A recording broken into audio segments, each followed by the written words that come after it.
ഈജിപ്തിന്റെയും ഗാസയുടെയും അതിർത്തി പങ്കിടുന്ന ഫിലാഡൽഫി ഇടനാഴി ഇസ്രായേൽ ഒഴിഞ്ഞു മാറും.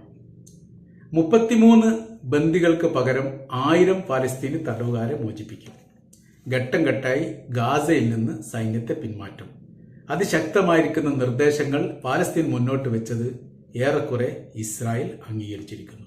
അങ്ങനെ അവസാനവട്ട യുദ്ധവിരാമ ചർച്ചകൾ ഖത്തറിൽ പൊടിപൊടിക്കുകയാണ്. അതിന്റെ നാന്ദി കുറിച്ചുകൊണ്ട് അമേരിക്കയുടെ നിയുക്ത പ്രസിഡന്റ് ഡൊണാൾഡ് ട്രംപ് ഖത്തറുമായി ബന്ധപ്പെട്ട് ഈ നിലപാട് അംഗീകരിച്ചുകൊണ്ട് എത്രയും വേഗം വെടിനിർത്തൽ പ്രഖ്യാപിക്കാനുള്ള ആഹ്വാനവും നടത്തി.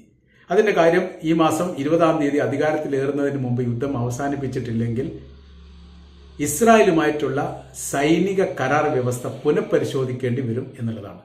അങ്ങനെ ഒരു മാനക്കേട് ഉണ്ടാകുന്ന സമയത്ത് ഒരു മണിക്കൂർ പോലും ഇസ്രായേലിന് പിടിച്ചു നിൽക്കാൻ പറ്റാത്ത സ്ഥിതിവിശേഷം വരും. ഏതു തരത്തിലുള്ള യുദ്ധങ്ങളും ആക്രമണങ്ങളും ഇസ്രായേൽ നടത്തുന്നുണ്ടെങ്കിലും അതിന്റെ പിന്നിൽ അമേരിക്ക ഉണ്ട് എന്നത്